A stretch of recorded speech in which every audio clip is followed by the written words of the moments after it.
All right. Well, welcome to another episode of Beyond the Youth Room. I am Keith Seymour, and this is Ryan Cottle. And we are here today to talk about how to make your messages stick longer. How can we actually make them lasting impact? How can we actually creatively use methods to help students to go from information to transformation? So how can they actually learn and apply the messages that we're talking about so that they can advance the gospel? So stay tuned for this episode.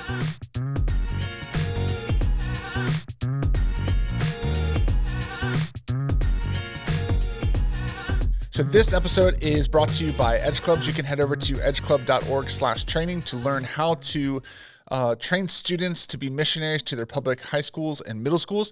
We both use Edge Club as a strategy for outreach in our youth ministries, and we want you to not miss out on this awesome training that we've put together for Edge Club. So edgeclub.org/training is where you can access that for free of charge. We have nothing to sell you, so go check it out. Now, in today's episode, we're going to be talking about how to creatively use some methods that will help students to be transformed and not just learn information from messages and talks that you give in your youth groups. And so, one of the things that kind of makes that stick out to is we're not going to be talking about competing against some of the best preachers in the world. That's the challenge that we have right now with YouTube. Is that you can literally log on and see some of the most amazing preachers and communicators that are alive today, or even some that aren't alive today that are still we have content from. And so with that, we have the competing challenge of the world as well, where we have so many people that are spending tons of money to market to the teenagers that we're trying to reach as well. And so realistically, we can't always compete against the best. So what is the competitive advantage that we might actually have as youth leaders that are investing in these students' lives outside of just creating awesome preaching content? So we're going to be discussing that. We're going to be talking about some methods that we've seen lately that have been helping students be more engaged with what we're learning, what we're teaching, so that they can internalize it more. And some of the things that we've noticed just in more recent years of really engaging students with the Word of God and helping them to apply it to their life. So before we get into that, though, share a little bit about what you've been doing lately, Ryan, with your youth ministry and how to engage students more. Yeah, we made a switch because we saw that kids were they knew what to expect. And we want structure, but we don't want kids to come knowing, all right, we're going to talk for 30 minutes, and then we're going to do this, and then we're going to do this. Like, we want structure, but what we saw was kids kind of coming and losing a little bit of that excitement of like, what are we going to do tonight? And we can't live and die with like creating excitement every time, right? But we wanted to kind of be like, okay, we want it to be fresh, where every time they come, they're excited, kind of like, what are we going to do tonight? And the way we kind of did that is we started switching up our teaching time a little bit, and to where it wasn't just always, it's kind of our main, home base, so to speak, but we branch off of that, is having other ways in which we would engage and teach kids. And really what we found out is, as we continue to get bigger, one of the things my pastor said is, as we grow, we must grow larger and smaller at the same time. And so if we get bigger and bigger and bigger, I had heard other kids coming from other youth programs, and we never want to like take gospel, what somebody says who left somewhere as gospel, right? We never want to do that. But one of the big things I kept hearing was, I just felt like I couldn't make friends. I couldn't fit in. And we had all these visitors coming and they weren't sticking. And so we're like, how do we get these kids to come once and really stay? And what we thought is, look, if a kid comes and they don't have a conversation with a leader and we don't get them plugged in, they're not going to come back. And so what we did is we kind of switched our whole, especially Sunday night programming. We have Sunday night and Wednesday night programming, to where it's kind of a rotating basis, to where we're providing opportunities for more on-ramps for new kids to really get plugged in, and for us to hear from our regular kids. So one of the ways we do that is Sunday night, we've gone to a 4-week rotation. So we have the first Sunday night of the month is a large group teaching time, where we're going through the basics of Christianity. So we're, over the course of a school year, you might have, 7 months we meet year round, but, with the course of a school year. So the first Sunday night is a basic tenet of Christian faith, Then the second week is, we call them table discussions, where we have all these plastic folding picnic tables we put out in our gym. We sit a leader at each table, and then we assign leaders a question to ask the kids. And so we'll sit together and we'll literally just be like, hey, what's the biggest criticism or thing people say against your faith in school? and then we just ask the kids. And what's cool is they get to guide the conversation, so they're more engaged.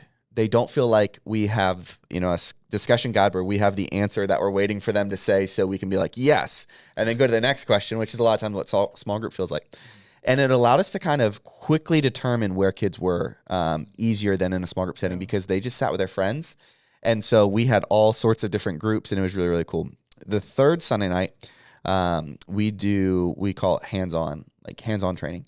And that's more of like, hey, we're going to write thank you notes to everybody who is really invested in us. And we're going to try and leverage, the gospel. Just last night, we did our spiritual family tree, to where they would write down like who has invested in them. I made up a graphic. They would write down who's invested in them, and then who have they invested in, and then the fruit that has been born from their investments. And that was cool, because then we got to collect it and see, oh, this kid who we didn't think was saved, they wrote down they just got saved 2 weeks ago, and we got to follow up with them. And then it was cool because they started to talk to each other, and they were saying, hey, like, you've invested in me and I've invested in you. And so we're starting to see cross-pollination of names. Yeah. One girl, she was like, can I put down Billy Graham? And I was like, well, what? Sure, but like, what do you mean? She's like, well, Billy Graham, my grandparents were saved through one of Billy Graham's crusades. And so then it was cool to see like Billy Graham's fruits are still bearing like in our youth ministry. Yeah.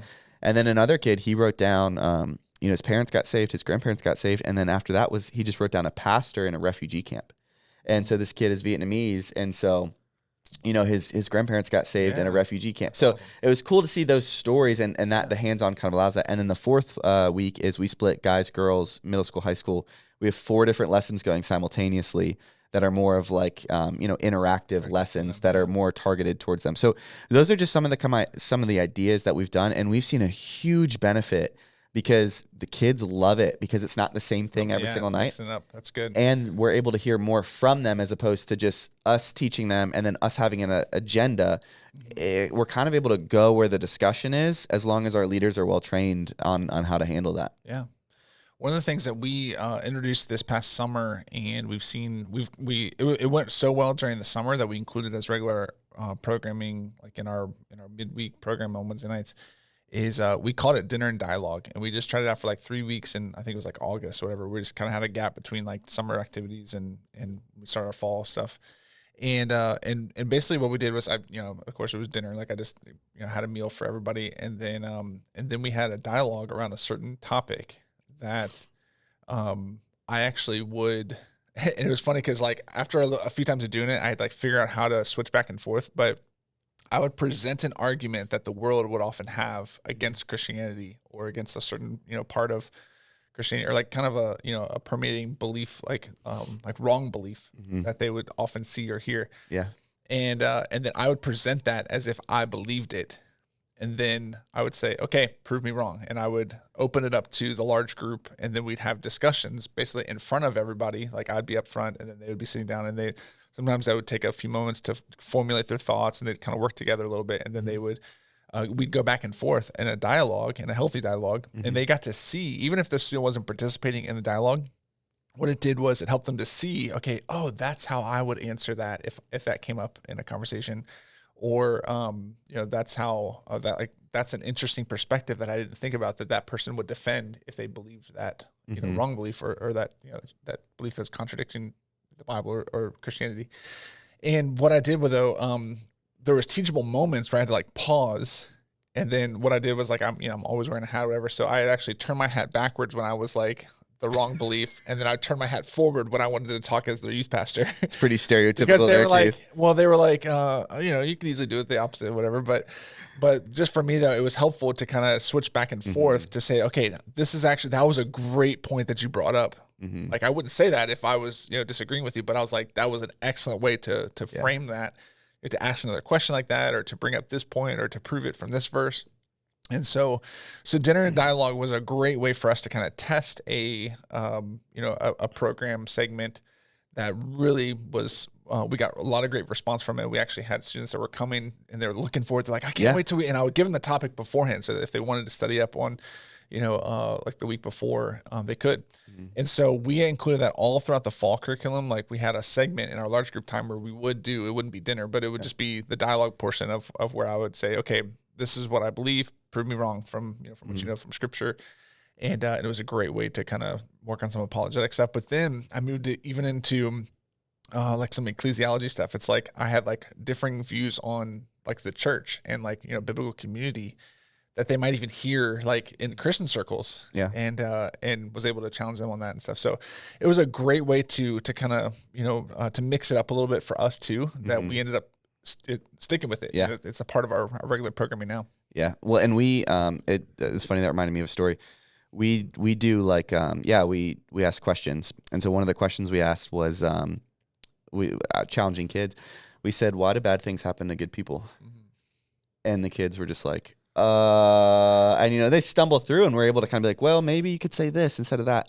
And so I was at a table of middle schoolers, and we asked that question, and they, we kind of worked through it and kind of left with like, okay, here's what I would say if somebody asked me that question: why do bad things happen to good people? And one of the kids I know, I also do baseball lessons with him, and he's invited his friend, and so now I'm doing baseball lessons with he and his friend. So the one kid, he's in our ministry, the other kid, he's not. And so his friend's not a believer, and the very next week we had a baseball lesson, and we started talking about faith, and his friend goes, why would God allow bad things happen to good people? And we had just had this conversation at youth group, and I was at that kid's table, and his eyes got this big, and he was so excited because it like instantly clicked that like the stuff we're doing actually like has real world application. And I followed up with him like at youth group. I was like, that was pretty cool, wasn't it? He was like, that was awesome. Like, that was so cool. I got to talk to him about it. Yeah. So it's really cool. Yeah. Just ways to tee up kids for wins. Now somebody's sitting here going, it's just not realistic. I don't have that sounds really cool. I don't have the leaders to do it. I don't have the time to do it. Maybe we outsource our curriculum, and that's not in there. Yeah. What do you say to that person that's like, I don't know if we can pull this off? Yeah. Well, two things. One, you're capable of way more. Like, in other words, if you have full reins of the ministry, like you can make decisions that, for the betterment of the group. Hopefully, like, hopefully you're not, you're not like, I can't make any decisions like on my own, like, and so, but yeah, sometimes like, I think we limit our own selves on what we can actually do, and what we're capable of, by God's grace, of course. But then two, like, we're passionate about this too. Like, we've talked about this a lot, and it may not be the case for everybody, like in the youth ministry world, because I know there's a huge, aspect of youth ministry that's curriculum. Like, in other words, so there's a lot of products out there for youth ministry curriculum. And I've always been a proponent of writing your own curriculum, not like in the sense of like you're sitting down to write a whole curriculum, but preparing a message like from like what like you can have a theme or you can have a series or whatever, but to really prepare that and like do the legwork of Bible study and even following like Ezra 7:10, where it says, for Ezra had set his heart to study the law of the Lord, to do it, and then to teach his statutes and rules in Israel. So study, do, teach. And I found so much refreshing like time. I mean, and in some ways, like if we're outsourcing our curriculum, and I know there's so many different aspects of that. There's so many reasons why we do that. And there's been times and seasons of our ministry where we've done it.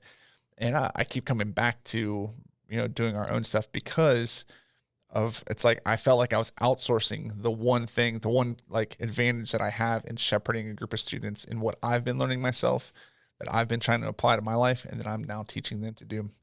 So going back to what we talked about, how can we compete with the most amazing preachers that are online now? Like, the students can watch that if they want, all this stuff. And the reality is like, we can't. We're probably not as good at communicators as we think we are. So when I joined staff, I was asked to preach at one of our events. I was on a team of other youth leaders, youth pastors, and I was asked to teach one of our outreach events that we had like monthly, and I prepared a message, whatever. And then I'll never forget, my boss at the time, Dale, he brings me into his office afterwards, and he goes, so how do you think it went? And I was like, well, I thought it was pretty good. Like, and he's like, that was awful. And I was like, what do you mean? And he's like, listen, you may think that you know how to communicate, but you really don't know. And I was like, I mean, it was almost like a Simon Cowell type of moment where I was like, no one's ever told me this. Like, what do you mean? Like, and he's like, but here's the advantage that you have. He's like, you are a very relational guy. Like, you're very authentic. And when you interact with students and you get up on stage, even if you're not a great communicator, they want to listen to you because they know you, and they actually respect you because you've built that relationship with them. So he's like, left on your own, like you're not a great preacher, like just preaching. But he's like, but people want to listen to you because you've developed that relational aspect outside of when you get up on stage. And so they'll be more inclined to listen to you because of that relational involvement. And this is coming from someone like I studied to be a youth pastor. Like I was like, even in like my own like circles, like in college, like I was kind of pointed out as like a great communicator. Like I had a professor that was like, okay, you're a great communicator. You know?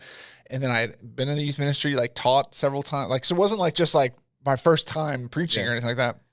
And I was like, but what happened was, because Dale told me that, like I actually worked and improved on my speaking skills and, you know, and developing those relationships outside of when I was on stage so that when I got up there, people were more inclined to listen to me. So I would say really focus on that. So don't outsource the thing that gives you the competitive advantage of like a genuine like application to your own soul. So in other words, sometimes when you're using other curriculum, you're teaching from like what they call like preaching, where like you're preaching in another man's suit. You know, like it's not your actual, like you haven't wrestled with the text. You haven't like applied it to your own life. You haven't asked the questions that the students might have, you know, for yourself. And so you're kind of just like by proxy giving it to them and you haven't really owned it for yourself. So for me, that's been a huge thing that I've been passionate about. I'll tell all youth leaders, you know, to at least try that. I know there's busy seasons where it's, you know, sometimes you might have the structure of a curriculum that you use, but then you actually do the application, you know, like you study for yourself and then you'll learn how to teach it to your students. But with that though, too, one, if you don't have the ability to choose like what you're actually teaching, that's a broader conversation I think that you have with your leadership or whoever else is in the midst of changing that. But experiment. So obviously like we want to make sure that like we have the room to creatively experiment with different things, like different teaching methods. One of the things that we do for middle schoolers is we have we have a middle school community on Sunday mornings and we have table discussions. I have high school leaders that are leading those table discussions. So I prepare like a discussion guide with questions, but we break it up into 2 different segments because we noticed that like the attention span of like having like a full, you know, hour or 45 minutes of like different teaching aspects. Like, so I teach for a little bit and then I break it down into the small group discussions at their tables. And then we have like a game where they get up and, you know, move, and then we come back and it's worked pretty well for us, you know, as far as like keeping their attention and keeping them engaged, even as middle schoolers. So yeah. Now, what are some things that you've experienced too, when it comes to, cause I know you prepare your own curriculum and messages and stuff. What are some advantages that might have over using, you know, kind of box curriculum? Yeah. And I know that I want to clarify when we say competitive advantage, it's not because, you know, like we're competing against each other. Sure. It's just really who gets to speak into their lives. And there's some great preachers out there. There's some ones, you know, obviously that we'll probably disagree with on a lot of things. But at the end of the day, you know, the gospel is all about people and relationships. And so that's what we mean when we say competitive advantage. Yeah. So it's like, I mean, it's like you're not the greatest, you know, football coach in the world. Yeah. But you're better, like in other words, even the greatest football coach can't physically be involved with your team. Correct. If you're a football, you know, so in other words, like to proxy that out to it's like, well, the greatest football coach, he can give the best locker room speeches, and it's like, but he doesn't know the kids in the way that you do or should, you know, like in the way that you can invest in and apply them, you know, to their life where they know you're living it out, you know that they're living it out, and you're in community, you know. Yeah. Obeying. Yeah. So I just wanted to clarify that so that people don't come across with like, this is a competition. All right. For us, I would say, first of all, community is such a big deal and culture is such a huge deal. I think there's a lot of people who've done a lot of damage by going into other communities and just assuming, well, what I did last is going to work here. And it's so different. I mean, we know that just from living in Northern Virginia that like, you know, people come and people leave all the time and they're coming in and out. And these are the people who are sitting in the seats of power that, so it's so different from, you know, when I was in school in East Tennessee, where it was like more of a slow paced, you know, everybody knew everybody. Culture matters so much. So if you step in a position and you're outsourcing your curriculum, that person doesn't know your culture.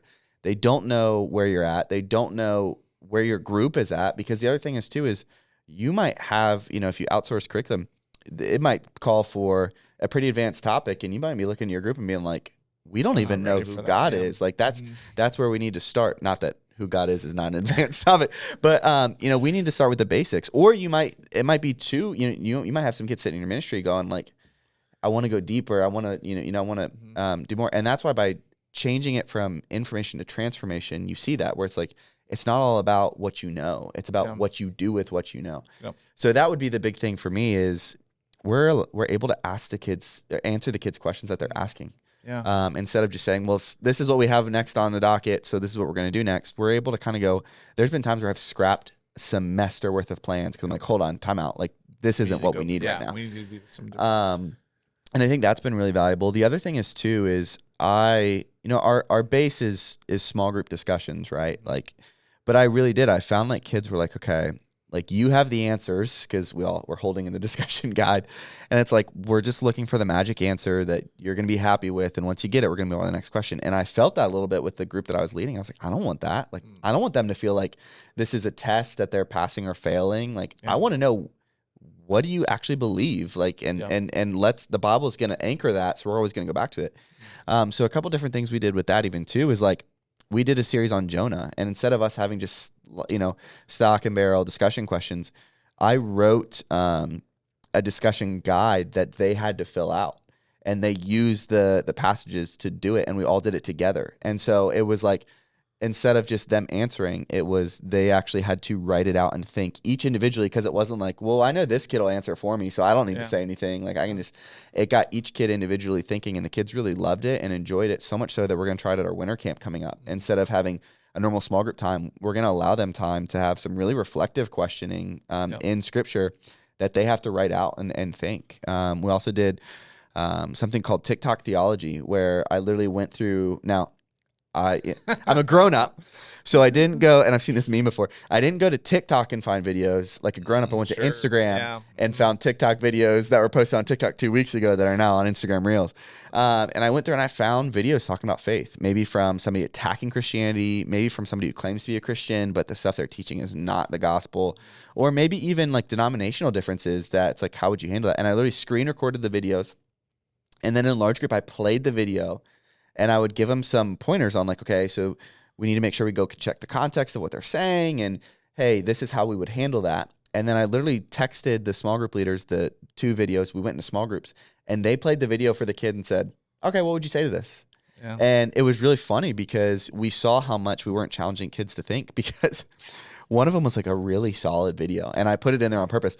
And we played it in small group, and the kids were like, oh, that's wrong. Like, that's not right. Like, he said this. And I was like, actually, no, like this is biblically solid. And so it forced them to be like, oh, wait, like I can't just respond. I actually did one time too. I played in large group. I cleared this with leadership. I played a video. I was like, hey, I just found this video. I thought it was really cool. I just wanted to play it for you guys. And I played, it was a 10-minute video about, we'll go to the celestial kingdom. And it referenced like the book of Moses and all this stuff. And I played at the beginning, just played it, went on and taught the topic. And then before I dismissed in the small groups, I was like, hey, by the way, any thoughts on the video? And they were just like, what do you mean? And one kid was like, yeah, he said the book of Moses. That's not a book of the Bible. And I was like, so time out. I was like, wait, so you were going to sit there quietly throughout the whole lesson, and not say anything. Yeah. And they were kind of like, well, I figured because you played it, like it had to have been true. And so one, it was a lesson for me to be like, I need to be so careful what I say, because they're just like, well, if it comes from the stage, like it must be true. Yeah. And then 2, for them to be like, we don't like slip heretical teachings in our program. You just broke their trust, man. But it was like, you guys need to even listen to what we are saying with a filter, with a biblical filter. Well, like the Bereans, like they studied, they went through the scriptures to make sure what Paul was saying was true. Like they searched the scriptures daily. Like and these kids who are scrolling social media, I mean, if you don't do it as a leader, I encourage you to do it. Like, use your youth group social media account, start scrolling. I know at the beginning the algorithm can be a little bit iffy, but now it's a lot of like false theologies and teachings, and these kids are just taking them and they're like, well, this must be true because this person is saying they're a Christian. And I mean, transformation is really about getting them to think, not just accumulating information and feeling like, oh, I know it more. And when we actually put them in real world situations, like then it clicks, and then they're like, I understand why this is important, why I need to pay attention. Well, and I think understanding the why of, why should they learn this? Why should they listen? Like, to kind of give the truth handles, like, so to speak, to like carry it to their real world environment. And I found that there's 2 ways to do that. One, like to emphasize the brevity of like, okay, this is real. Like, this is like, you're going back out into the battlefield, like where you need to be prepared, And so, we compare that to like a bomb diffusing class versus like an optional quiz. It's like, okay, if you're teaching and you're saying, hey, this might be on a quiz, but it's probably not going to be, well, they're not very inclined to write anything down, or it's like, listen. But if you say, hey, we're going to teach you how to defuse a bomb, and then right after this, we're going to defuse a bomb. Everybody is like intentionally writing down like the steps. Okay, I got the blue wire. Okay, good. All right, okay. Yeah. Because they know that they're going to have to use it in the real world. There's like circumstances, or like there's consequences, you know, if they don't know this. And then and the other way that I found is kind of a great way, and I learned this. There was a preaching class that a lot of our staff went through, and it was really good to kind of learn from, you know, some people that are like really experienced with communicating, in just mind blowing ways. Very good communicators. But one of the things that they talked about was like to paint the picture of temptation, like to paint the picture of, like, in other words, like just say like so for instance, telling guys, hey, you need to be focused on purity, like it's an important thing. It's like, but to actually give them truth for the handles of when they'd apply for that. It's like, so when you're sitting alone in your bedroom at night and you're tempted to look at your phone and on things that you shouldn't be doing, remember that impurity is not God's design. That's a lot different than just saying impurity is not God's design, or it's like, be pure. But if you're saying like, listen, when you leave here and you're sitting, in this temptation, like you're in this aspect, remember this truth. So to help them like creatively put that into their world, it really does help with the application aspect of Scripture and the timeless truths that we're trying to communicate to them through the Word of God. Yeah. Yeah. And, if somebody's sitting in there like, well, but we always do it this way, right? Like I feel like a sermon is really the best time to do it. We're not saying walk away from that. Like, like we want to, we have that as an anchor. But I think just that the excitement that it brings for kids to, again, really be able to put it into the real world terms. And I think it's kind of shown for me, like one girl, we've been praying for her to trust Christ.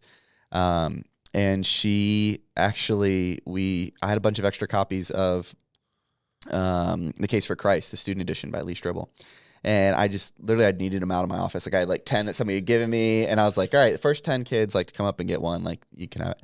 So I gave it to her. So she came up and got it. So a couple weeks later I followed up with her and I was like, hey, like, what are you thinking? Like, where are you at? She had said she wasn't saved, and she comes from a background that does, not a faith background. And she was like, actually, I never thought I'd read the book, but it's actually started to answer my questions, and I'm going to finish it. She's like, I think when I finish it, like, I think I'll make that decision to trust Christ. And so it was just like, she was getting the answers to the questions that she had. Yeah. And it was just saw the power of like, it really doesn't matter like what, I have a 12-month curriculum plan. It's like, what do these kids need now in order to answer the questions that the world is asking them? Yeah. Because they're getting bombarded by content. And, it was really cool because last night we were at tables and she came up to me, she's like, could you sit at my table? And I kind of was like hoping, I was like, why? And she's like, well, I wanted to tell you I trusted Christ, like, this morning. And so it's cool because the way she saw that was like by sitting at our table, like that's our time to get to talk to you and to ask questions as well. So I think it also, people can hear a good sermon everywhere. And if we're not careful, we kind of create that environment of like, I talk to you and I'm the expert and you listen, as opposed to really creating time in your programming for them to say like, hey, I got a question. Like my friend asked me this and I don't know what to do. Yeah. Kids are like, how would you share the gospel with a kid who's a Muslim? And now you have 10 kids listening to you explain this conversation, and they get to see you live out your faith, not just you teach it. And I think that's what's been really, really powerful in that regard. That's huge. Yeah. So in summary, what would you for someone that's trying to mix things up to really be effective at communicating better, obviously not competing against some of the most, amazing preachers out there online now. What are some summary points that you would give to them? I think we need to understand that our end goal should be one-on-one conversations. So we're trying to leverage our programming in every way possible to create more and more and more opportunities for one-on-one conversations about the gospel. Because kids, they're not always going to open up in front of other people. But once you've earned their trust, you can ask some pretty tough questions to kids, and they'll be pretty brutally honest. So when I looked at our programming through that lens of how can we create the most one-on-one conversations, obviously, I mean, we could talk about like safety and, we're not pulling kids out of programming to have those one-on-one conversations. But in those tables, I was able to isolate kind of the kid, who was asking really tough questions and be like, okay, the other 9 kids can have a conversation. This is more important right now. So I think number one, how can you create as many one-on-one conversations? Number two, how can you get them doing ministry, not learning about ministry? How can you leverage their time to do ministry, to where by sitting there saying, hey, we're all going to write a thank you note to our teachers at the beginning of the year saying we're praying for them and we're going to include verses. Well, if each kid has 7 teachers, like how much greater that impact is. And now those kids have kind of planted the flag of like, I'm a Christian, and how much further that goes. So I think create one-on-ones, hands-on ministry, and then 3, what keeps kids excited? And we have to be careful because we don't want it to be a pressure where like we're creating such great programs, but what keeps it from getting stale and just kind of being like, well, I know I'll invite my friend, but we're just going to sit here for a couple minutes, or for a while you teach a lesson. It might be a good lesson, but that might not be the question my friend is asking. So how do we meet their immediate needs with, I'm going to bring my friend?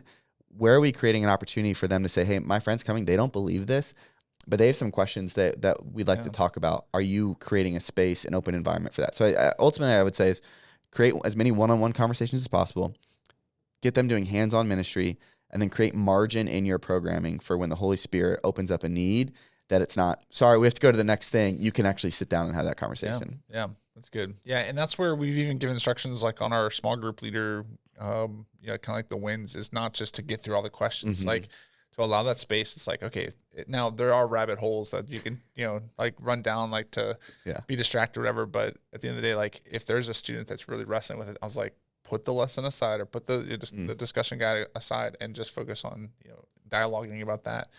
And that can be really impactful. So, so those are some of the takeaways. Well, thank you guys so much for joining us on an episode of Beyond the Youth Room podcast. We are loving how much exposure that we're getting on the different platforms. I think last time we checked, it's like 57,000 people just on YouTube have seen our stuff. And so we're continuing to grow. If you guys would help us out and just sharing, liking, commenting, it all helps the algorithms. No matter how you're viewing this or seeing this or listening to it, you can help us to reach more people by interacting with our content. So thank you guys so much.